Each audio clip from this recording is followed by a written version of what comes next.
So, I've been in Spain on holiday, and the contrast with the UK is so easy to see. Obviously, the weather's better, but just driving around, there was something missing. Potholes. I didn't see one.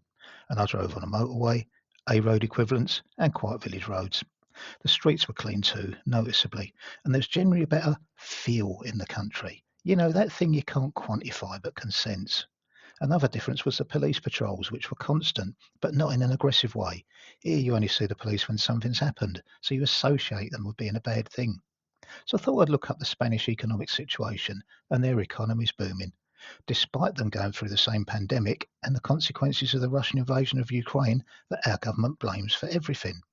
What they didn't go through was 14 years of Tory austerity, Brexit, and a catastrophic Liz Truss budget, which makes you wonder, could these have something to do with the situation we're in?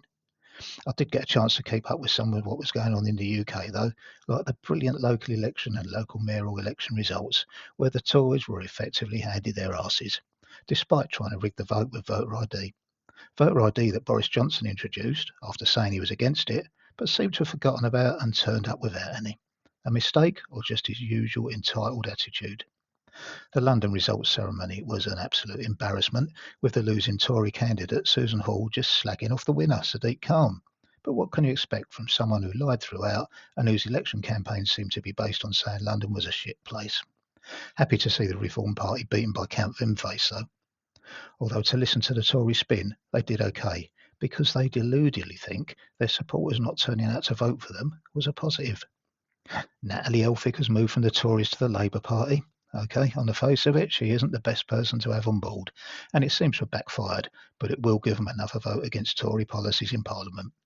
Apparently, she's not going to stand for election again, so I think it just strengthens the idea that any MP who moves parties should resign completely and there should be a by election.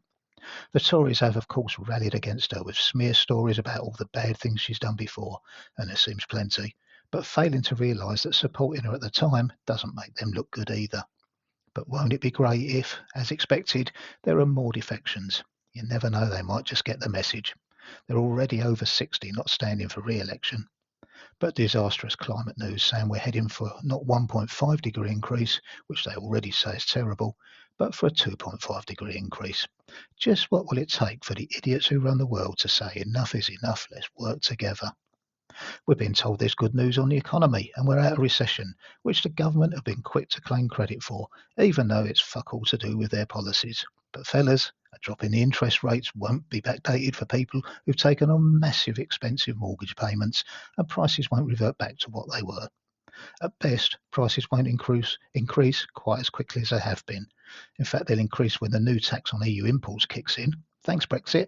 Oh, and thanks for the roaming charges. No one's going to be better off, unless, of course, they're in the top 5% who've seen incredible benefits recently. The government have managed to send a refugee to Rwanda, but not under the Rwanda scheme, but by paying them £3,000. And Rwanda themselves can't confirm how many people they can actually take. But never fear, the government's been looking at alternative countries like Iraq. In royal news, the king couldn't be asked to make time to see his own son, Harry, who now lives in the States, which says a lot about his family values. He does seem to have time for his brother Andy, though, who most families wouldn't let anywhere near him. Question time was good entertainment, as always, with Tory MP Nigel Huddleston, Financial Secretary to the Treasury, who no one had heard of before, but was rolled out like a lamb to the slaughter due to established names knowing they'll look ridiculous defending the indefensible. He said Tory MPs are working hard with a view to winning the upcoming election. Hold on, you haven't called the election yet. Either work hard for the country or call the bloody election now. And finally, even the Prime Minister's wife has shown she has an unbelievable sense of entitlement by saying in an interview that it's been difficult running her business under such public scrutiny. In other words, we should let them do whatever they want without question. There's a few things you can do to get better informed before the general election. First is subscribe to this channel and share content. And why not choose notifications while you're at it? Second, listen to a podcast called The Trawl, because politics doesn't have to be boring. Don't listen to the government lies, which is pretty much everything they say these days. Don't let them manipulate you. Question why they do things and how they will benefit. And finally, visit www.stopthetories.vote and find out how to vote tactically to get the fuckers out.